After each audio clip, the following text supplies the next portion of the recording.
अस्सलाम वालेकुम everyone, welcome to नसीब कोड स्टूडियो। एमएस एक्सेल के इस लेक्चर में हम 14 प्लस फंक्शंस एमएस एक्सेल में डेट एंड टाइम के रिलेटेड कवर करेंगे और लेक्चर को इंटरेस्टिंग बनाने के लिए हम एक as calculation project functions and formulas को सीखने के बाद क्रिएट करेंगे, जिसमें आप ये मालूम कर सकते हैं कि कोई भी शख्स या इंसान पर्सन इस दुनिया में कितने साल, कितने मंथ, कितने दिन, कितने वीक्स, मिनट, सेकेंड्स गुजार चुका है, ये सब मालूम कर सकते हैं। आपका काम है ये लेक्चर एंड तक देखना और जो फंक्शन में जैसे ट्राई कर रहा हो आप सेम स्टेप्स फॉलो करके फंक्शन को समझ सकते हैं। लाइक एंड शेयर करके ये लेक्चर उनको पहुंचा दे जिनको असल में इस लेक्चर की नीड है।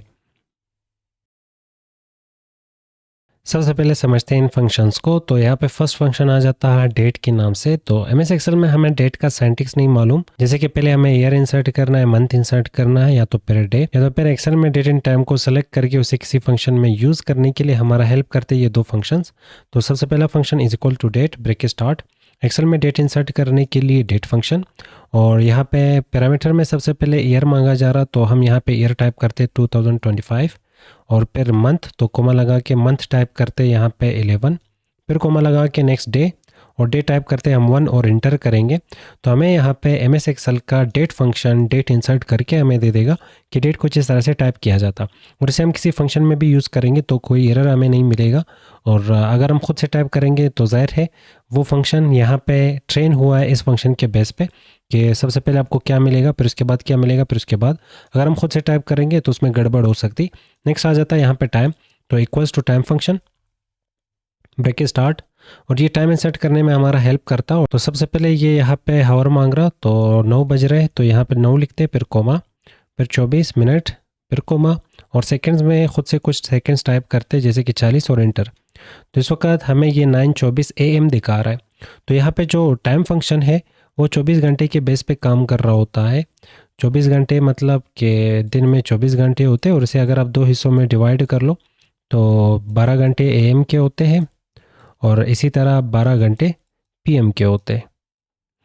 अब अगर हमें रात के 9 बजे दिखाने हो तो उसके लिए हम सुबह के जो 12 घंटे हैं वो हम प्लस कर सकते हैं रात के 9 घंटे के साथ। जैसे कि यहाँ पे AM दिखा रहा है पर मुझे इसकी जगह पे PM दिखानी है। तो सुबह के 12 घंटे, तो मतलब सुबह के 12 घंटे गुजर चुके हैं और ये 9 उसके साथ प्लस करेंगे। अब जब 9 इसके साथ प्लस करेंगे तो ये हो जाता है 21। तो हमें यहाँ पे 9 की जगह पे 21 टाइप करना होगा, तभी हमें यहाँ पे 9 PM मिलेगा। तो यहाँ पे 9 PM आ चुका है। अब अगर हमें 4 बजे दिखाने हो तो 12 घंटों के साथ हम 4 को प्लस करेंगे तो ये हो जाता है 16, इंटर करेंगे तो 4:24 PM। सुबह के 4 बजे दिखाने हैं तो डायरेक्टली हम यहाँ पे टाइप कर सकते हैं 4 और एंटर, तो 4:24 AM हमें दिखाया जा रहा। तो जब भी हमें PM का टाइम दिखाना हो तो सिंपल 12 के साथ हम वो टाइम यहाँ पे प्लस करेंगे। जैसे कि 1 बजे दिखाना है तो 1 प्लस कर लेंगे, 2 बजे दिखाना है तो 2 प्लस कर लेंगे, 5 बजे दिखाना है तो इसके साथ 5 प्लस कर लेंगे, और अगर हमें 10 बजे दिखाना है तो इसके साथ हम 10 प्लस कर लेंगे, और अगर हमें 11 बजे दिखाना है तो यहाँ पे इसके साथ 11 प्लस कर लेंगे, और अगर हमें 12 बजे दिखाना है तो यहाँ पे 12 इसके साथ प्लस कर लेंगे।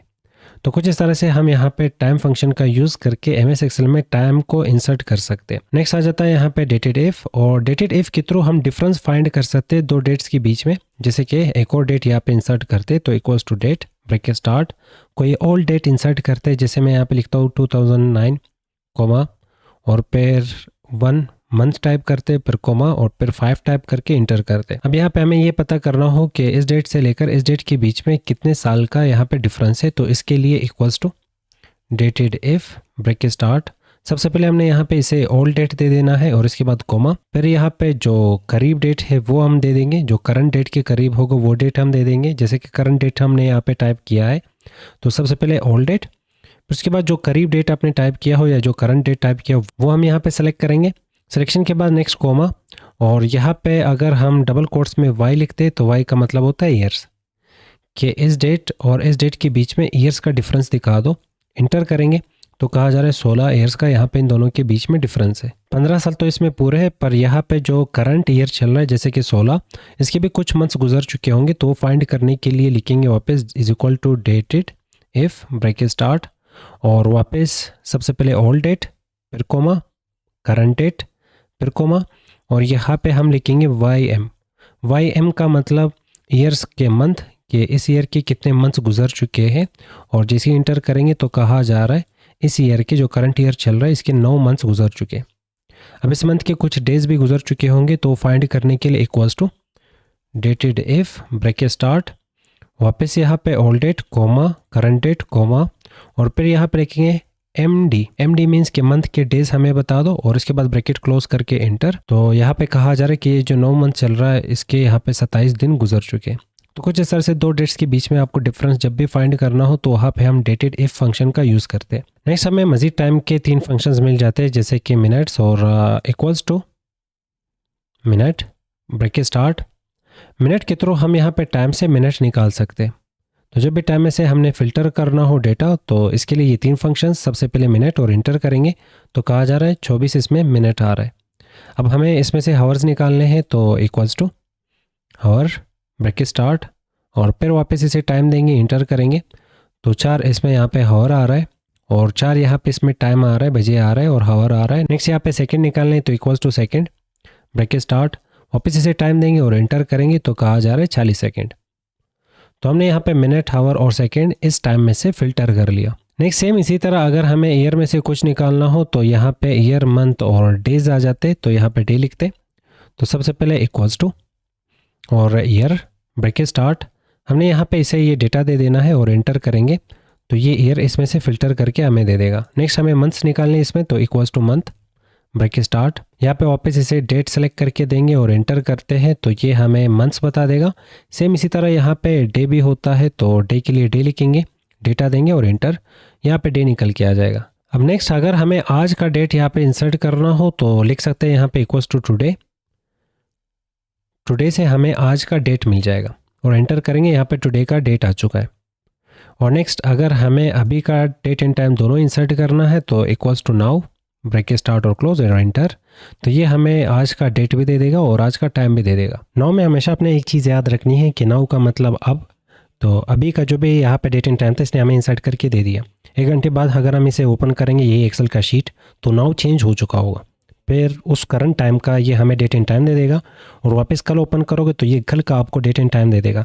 तो नाउ हमेशा डिपेंड करता आप किस टाइम एक्सेल की शीट को ओपन कर रहे हैं। यहाँ पे 2 शॉर्टकट की आप यूज़ कर सकते हो। अगर आप कंट्रोल सेमीकोलन प्रेस करते हो तो आपको डेट मिल जाएगा करंट डेट, और अगर आप कंट्रोल शिफ्ट सेमीकोलन प्रेस करते हो तो आपको टाइम मिल जाएगा करंट टाइम, अभी का जो भी टाइम चल रहा होगा। तो इसके लिए ये 2 शॉर्टकट कीज़ आप यूज़ कर सकते हो, एक डेट दे देगा और दूसरा टाइम दे देगा। अब मान लें अपने किसी डेट में कुछ मंथ्स इंसर्ट करने, या किसी को आपने हायर किया है, आपने 6 मंथ के लिए किसी को हायर किया है, आप उसका फाइनल डेट देखना चाहते हैं कि उसका फाइनल टाइम कब कंप्लीट होगा। तो अब करंट डेट में, जैसे कि जिस डेट में वो हायर हुआ उस डेट में आप यहाँ पे 6 मंथ्स को ऐड करना चाहते हैं, या जो भी स्पेसिफिक टाइम होगा वो यहाँ पे ऐड करना चाहते हैं, तो इसके लिए हम यहाँ पे ई डेट का फंक्शन यूज़ कर सकते हैं। तो equals to E date bracket start, इसे यहाँ पे डेट दे देंगे।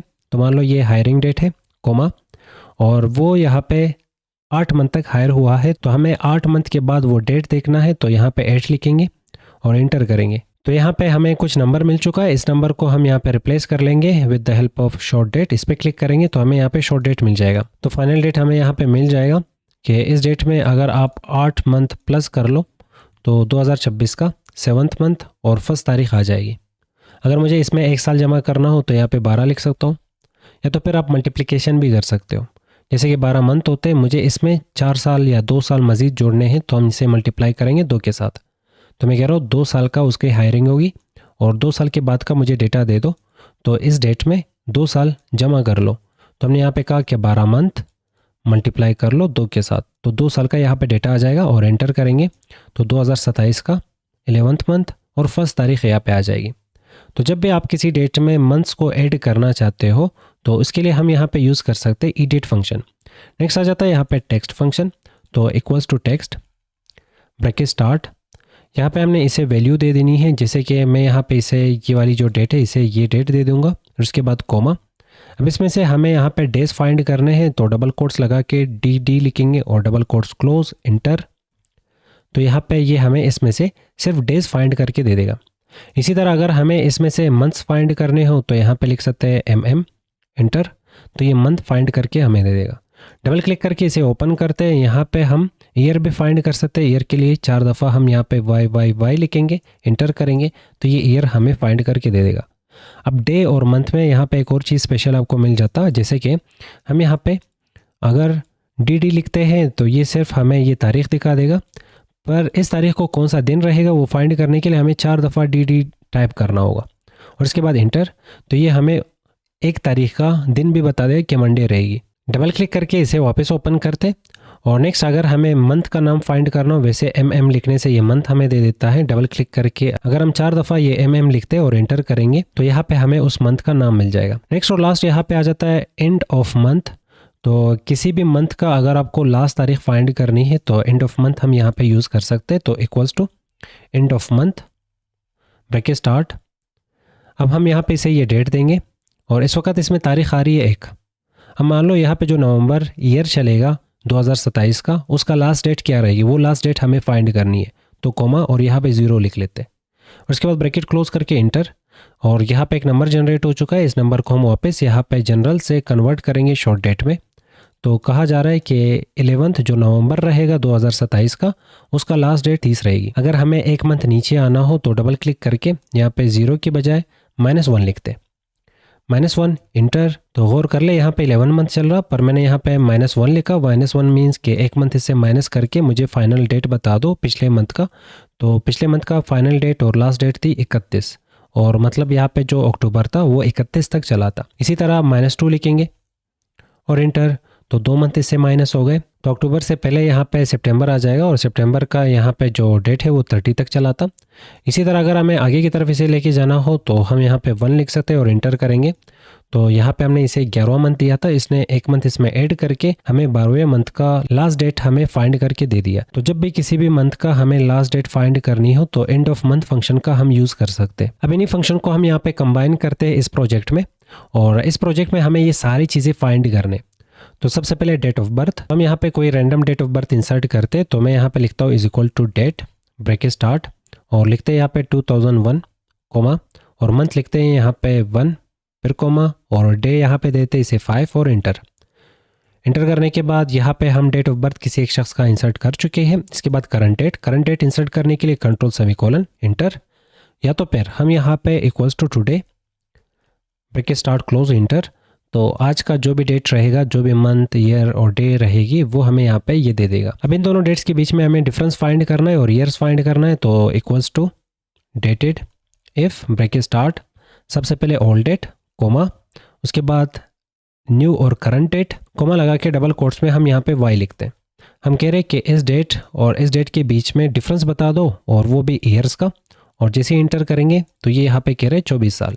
नेक्स्ट यहाँ पे मंथ्स हमें फाइंड करना है। तो = वापस डेटेड इफ ब्रैकेट स्टार्ट, वापस हमने यहाँ पे ओल्ड डेट दे देना है इसे कोमा, फिर लेटेस्ट और करंट डेट और वापस कोमा। अगर हम सिर्फ M लिखते हैं तो याद रख ले ये दोनों डेट के बीच में हमें मंथ्स का डिफरेंस फाइंड करके दे देगा कि इस डेट से इस डेट तक आने में 297 मंथ्स लगेंगे। पर अगर हमें ये फाइंड करना है कि जो 24 साल का डिफरेंस आ रहा है इन दोनों ईयर्स में, 24 साल के कुछ मंथ्स गुजर चुके हैं, वो मंथ्स हमें बता दो। तो इसके लिए = डेटेड इफ ब्रैकेट स्टार्ट, तो ये पेयर वापस ओल्ड डेट कोमा, और पेयर यहाँ पे करंट डेट फिर कोमा, और यहाँ पे हम लिखेंगे y का m, मतलब ईयर्स के मंथ्स बता दो। इंटर करेंगे तो कहा जा रहा है 24 साल के 9 मंथ्स गुजर चुके। इसके बाद हमें वीक्स फाइंड करने। तो वीक्स बहुत ईजी है, = ईयर्स हमारे पास पहले से है तो = और ये ईयर यहाँ पे सिलेक्ट करेंगे। हर एक ईयर में 52 वीक्स होते तो मल्टीप्लाई करते इसे 52 के साथ, और जैसे इंटर करेंगे तो यहाँ पे वीक्स निकल के आ जाएंगे। अब ये जो 9 मंथ्स है, हर मंथ में यहाँ पे 4 वीक्स होते, तो आप यहाँ पे = और फिर ये 9 × 4 इंटर करेंगे तो ये 36 वीक्स ये निकल के आ जाएंगे, और आप यहाँ पे प्लस लगा के ये 36 वीक्स इसके साथ ऐड कर सकते हैं। तो ओवरऑल यहाँ पे इस डेट से इस डेट के बीच में इतने वीक्स का डिफरेंस आ रहा है। अब हमें डेज फाइंड करने हैं। तो = डेटेड इफ ब्रैकेट स्टार्ट, और हमने वापस ओल्ड डेट और फिर कोमा करंट डेट फिर कोमा, उसके बाद यहाँ पे हम लिख सकते हैं डी मीन्स कि हमें इन दोनों डेट्स के बीच में डिफरेंस डेज में फाइंड करके दे दो, और इंटर करेंगे तो इतने डेज गुजर चुके हैं इस डेट से इस डेट के बीच में। पर हमें ये फाइंड करना है कि जो 9th मंथ चल रही है, जैसे कि 24 साल 9 मंथ, और इस 9वें मंथ का कितने दिन गुजर चुके वो फाइंड करने के लिए = डेटेड इफ ब्रैकेट स्टार्ट और फिर old date comma current date comma, और इसके बाद यहाँ पे लिखेंगे एम डी मीन्स के मंथ के डेज हमें फाइंड करके दे दो और एंटर करते तो 27 हमें यहाँ पे बताया जा रहा है। 9 मंथ का यहाँ पे 27 दिन गुजर चुके हैं। नेक्स्ट हमें हावर्स फाइंड करने हैं, तो डेज हमारे पास ऑलरेडी है तो इक्वल्स टू, और ये हमारे पास डेज हर एक दिन में 24 घंटे होते, तो इसे 24 के साथ मल्टीप्लाई करते तो टोटल दोनों डेट्स के बीच में इतने हावर्स गुजर चुके हैं। इसके बाद नेक्स्ट हमें मिनट्स फाइंड करने हैं, तो हमारे पास हावर्स पहले से, तो ये हावर्स मल्टीप्लाई करेंगे 60 के साथ, क्योंकि हर एक घंटे में 60 मिनट्स होते। इंटर करेंगे तो ये मिनट्स निकल के आ जाएंगे। अब सेकेंड्स फाइंड करने हैं, तो इक्वल्स टू वापस वही सेम मिनट्स, इसे मल्टीप्लाई करेंगे यहाँ पे 60 के साथ, क्योंकि हर एक मिनट में 60 सेकेंड्स होते। इंटर करेंगे तो यहाँ पे सेकेंड्स की नंबर आ जाएगी। तो हमने यहाँ पे एक शख्स के यहाँ पे ईयर्स भी फाइंड कर लिए, मंथ्स भी फाइंड कर लिए, वीक्स भी फाइंड कर लिए, डेज भी फाइंड कर लिए, हावर्स, मिनट्स और सेकंड्स। अब हमें इन डेट्स को कुछ इस तरह से कंबाइन भी लिखना है, जैसे कि यहाँ पे ये डेटा पहले से लिखा हुआ आ रहा है, तो डबल क्लिक करोगे तो इसमें हमने सबसे ज़्यादा यहाँ पे एंड ऑपरेटर का यूज़ किया है। एंड ऑपरेटर आपको पिछले लेक्चर्स में पढ़ाया गया है, तो एक दफ़ा फिर देखते हैं यहाँ पे। अब यहाँ पे ईयर, मंथ्स और डेज को हमने कंबाइन यहाँ पे दिखाया है, तो कुछ इस टाइप का इसे कंबाइन करने के लिए हमने एंड ऑपरेटर का यूज़ किया है। तो डबल क्लिक करके इसे मैं दिखा दूँ, एंड ऑपरेटर हम ऑलरेडी कवर कर चुके। तो जैसे हमें यहाँ पे इस सेल को कंबाइन करना है, जोड़ना है और एक साथ दिखाना है इस सेल का, तो इन दोनों के बीच में यहाँ पे एंड ऑपरेटर, पर प्लस ऑपरेटर को भी हम यहाँ पे कॉन्केटिनेशन ऑपरेटर कहते हैं। पर याद रख लो 24 को 9 के साथ अगर जमा करना है तो फिर हम प्लस ऑपरेटर का यूज़ करेंगे। फिलहाल यहाँ पे एंड ऑपरेटर का यूज़ किया जाएगा जब भी हमें चीज़ें कंबाइन होकर दिखाने हो, एक साथ दिखाने हो। जैसे कि यहाँ पे हमने इक्वल से इसे स्टार्ट कर लिया और स्टार्ट में कुछ टेक्स्ट लिखा, और डबल कोट्स में हमेशा टेक्स्ट आएगा। जब भी आप फंक्शन इन फार्मूला में टेक्स्ट लिखोगे तो डबल कोट्स का यूज़ करोगे या तो सिंगल कोट्स का। और UR हमने लिखा इसमें और फिर एक स्पेस दिया। स्पेस देने के बाद फिर एंड ऑपरेटर, और फिर हमने F9 वाला सेल सेलेक्ट किया है। F9 वाला सेल ये ईयर्स वाला सेल है, और इसके आगे हमने Y दिखाना था, तो Y के लिए वापस एंड ऑपरेटर, फिर डबल कोट्स का यूज़ करके हमने यहाँ पे Y दिखाया और एक स्पेस, ताकि आगे का जो डेटा है वो इससे दूर रहे। फिर इसके बाद मंथ को सिलेक्ट किया है, फिर एंड ऑपरेटर, फिर M मेंशन किया है, इसी तरह फिर एंड ऑपरेटर, फिर एंड मेंशन किया है, फिर एंड ऑपरेटर। उसके बाद यहाँ पे ये डेज वाला सेल, उसके बाद वापस एंड ऑपरेटर, फिर उसके सामने D मेंशन किया है, फिर एंड ऑपरेटर, उसके लास्ट में हमने ओल्ड को मेंशन किया है। तो जब भी आप टेक्स्ट, एक साइड पे टेक्स्ट, दूसरे साइड पे आप सेल दिखा रहे हो, तो दोनों के बीच में यहाँ पे एंड ऑपरेटर आ जाएगा। अगर आप एक साइड पे टेक्स्ट दिखा रहे हो, दूसरे साइड पे भी टेक्स्ट दिखा रहे हो, आप दोनों को एक साथ दिखाना चाहते हो फंक्शन और फार्मूला में, तब भी दरमियान में यहाँ पे एंड ऑपरेटर आ जाएगा। तो ये सिंटैक्स आप यहाँ पे देख ले, और कुछ इसी टाइप का आप कंबाइन करके ये डेटा दिखा सकते हैं। अब अगर किसी और शख्स का हमने यहाँ पे ईयर, मंथ्स, वीक्स, डेज ये चीज़ें फाइंड करने हैं, तो सिर्फ और सिर्फ हमने डेट ऑफ बर्थ को यहाँ पे चेंज करना होगा। तो मान लिया कोई ऐसा शख्स जो 1950 में पैदा हुआ है, उसका हमने ये चीज़ें फाइंड करना है, तो 2001 की जगह पे यहाँ पे लिख लेते हैं 1950, और इसके बाद इंटर करेंगे। तो हमें यहाँ पे कहा जा रहा है कि यू आर 75 ईयर्स ओल्ड और 9 मंथ ओल्ड, के जो 75 ईयर आपके चल रहे हैं उसके भी 9 मंथ गुजर चुके हैं, और जो 9 मंथ चल रहा है यहाँ पे उसके भी 27 डेज गुजर चुके हैं। आप इतने घंटे ओल्ड हो और आप इतने मिनट्स गुजार चुके हो दुनिया में, और इतने सेकंड्स पर सेकंड को हम यहाँ पे टिक दिखाने के लिए डबल क्लिक करेंगे, मतलब इस सेल को थोड़ा सा हमने एक्सपेंड करना है, जगह दे देना है, तो ये पूरा नंबर हमें यहाँ पे दिखा देगा।